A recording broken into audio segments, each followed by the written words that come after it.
Hey, what's up, everybody? This is Charles. I want to welcome you guys to another episode of the Dreamerspro Show, where we cover everything, sports, hot topics, classic debates, and where we give you a perspective on sports and how we see it. And in today's episode, the topic is, or the question is, should the Clippers sign Rajon Rondo? So that's the topic I want to get into in today's video. But before we get into that, please make sure you go ahead and hit the like button if you haven't already. Hit the subscribe button, hit the notification bell to be notified whenever we drop our content.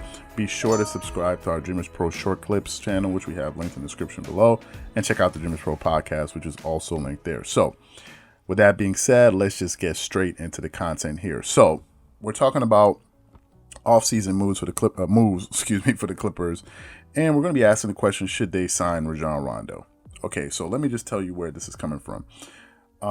Early in the season, if you guys have followed this channel, I used to speak about the fact how I thought that the Clippers didn't have really great ball handlers. Well, they did in the cases of Kawhi Leonard and Paul George, but these guys have a different role on the team.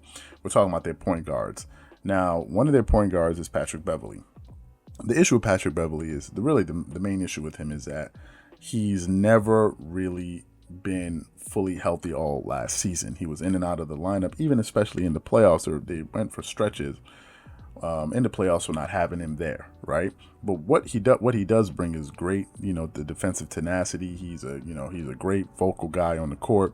He can hit the open three, but they're better point guards out there. He's probably good as coming off the bench. The other issue they had, which is something I lamented all throughout the season last season, is Lou Williams.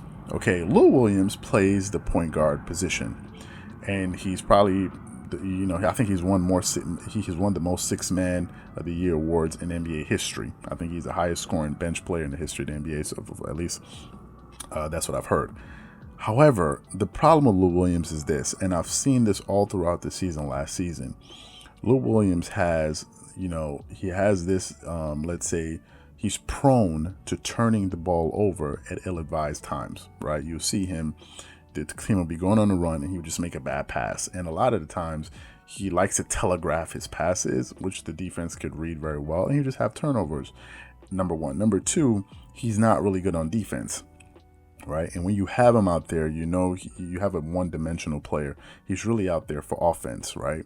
And what the Clippers like to do is hide him on defense. And to me, that kind of hurts you, right? In the playoffs last season, in the playoffs that just finished, what happens when he goes cold? When he goes cold, then there's really no value on the court because he's not going to play great defense, and he's not really bringing you much on offense.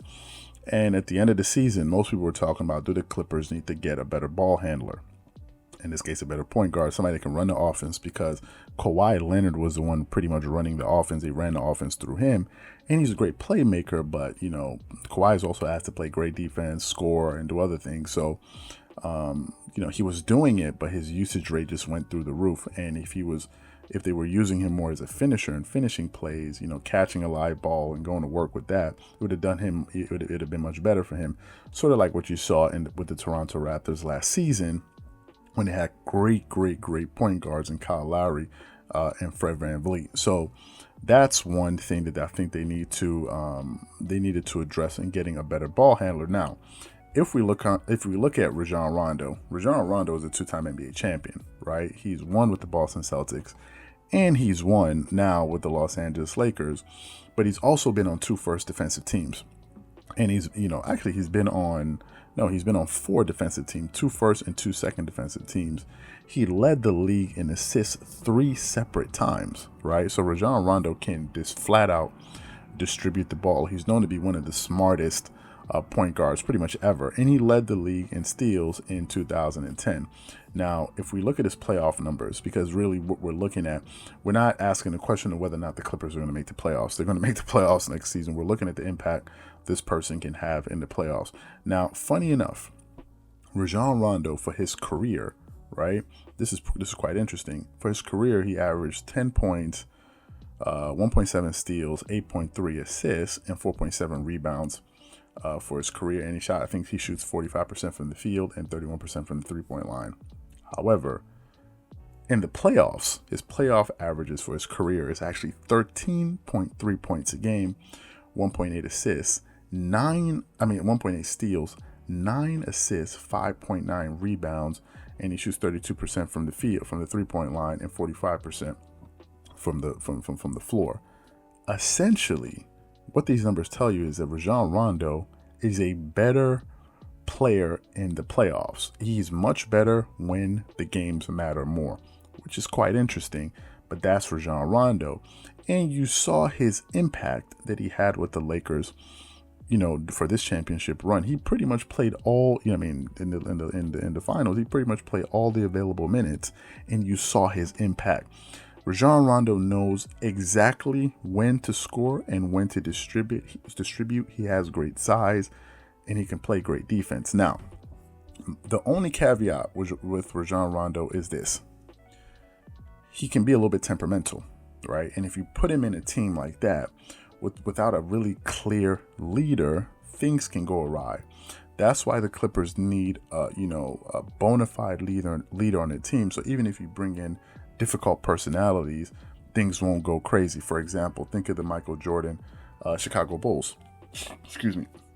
Think about that team. They brought in a volatile player like Dennis Rodman, but Michael Jordan and Scottie Pippen were able to rein him in, so he wasn't an issue. He didn't ruin the chemistry in the locker room. The continuity, the harmony. He didn't do that. If you look at Ron Artest, when he brought him to the Lakers, they had already strong established leaders in Kobe and Derek Fisher, so he was able to fit in without any issues. So if you bring in someone like Rajon Rondo, not saying he's temperamental to that level, although he's known to, be someone that's a little bit tough to get along with, if you don't have a clear-cut leader in the locker room, things may go awry. So that's one thing to pay attention to if the Clippers are thinking of signing Rajon Rondo. Now, another thing that I've noticed about Rondo is that he's improved as a perimeter shooter.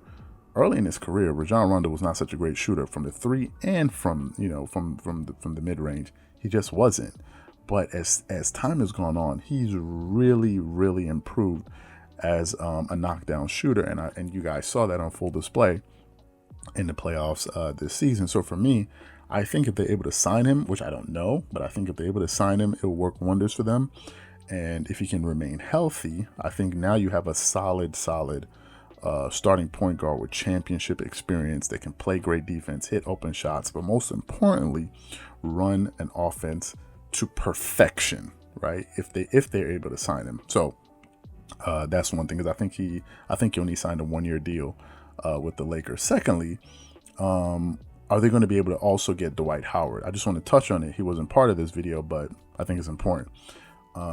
We all saw that the Clippers really got exposed against the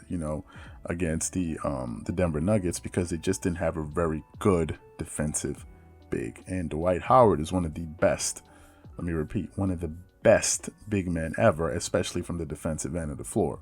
He's an NBA champion, as we all know. He's been a multiple-time All-Star, 8-time All-Star. He's been on multiple, all-first defensive teams. He's been on 4 all-first defensive teams. And the second team, he's been on 5 all-defensive teams. However, Dwight Howard has won the Defensive Player of the Year award 3 times, right? And Dwight Howard is one of the most versatile defensive players. He has amazing lateral quickness. He can move very well from side to side. He's a great shot blocker. He can be a very good anchor for your defense. The only drawback with him, and why I can see maybe Zubac, who's most likely going to be the starting center, is his free throw shooting. Dwight Howard is not a great free throw shooter historically, so that's the only issue with him. However, you can't even compare him. Zubac is not even in the same universe when we're talking about defense, and you can see that they could have used a great defensive big man in the playoffs against Zubac because he was just Swiss cheesing these guys. So for me, if they're able to pick up Rajon Rondo, I think it will help. However, I just hope that by that time the Clippers would have established a clear-cut voice in the locker room so they don't have any internal issues, right? That's my only thing that I'm worried about with getting Rajon Rondo. So in my opinion, if they're able to get him, I think it'll be an upgrade. They're going to have a lot of point guards because they're going to have Patrick Beverley, Lou Williams, and Rajon Rondo, but I think it's a good problem to have. I think they'll be able to sort it out. So that's just my opinion. So what I want to know from you guys is, What do you think? Do you think that the Clippers should sign Rajon Rondo and possibly Dwight Howard or not? Do you think that maybe they should go after someone else, or do you think they're good enough as they are? Whatever you guys think, please leave your thoughts and comments in the comment section below. Again, if you enjoyed the video, please make sure you go ahead and hit the like button, hit the subscribe button, hit the notification bell to be notified whenever we drop our content. Be sure to subscribe to the Dreamerspro Short Clips channel, which is linked in the description below. Once again, this is Charles here from Dreamerspro, wishing you guys an amazing day.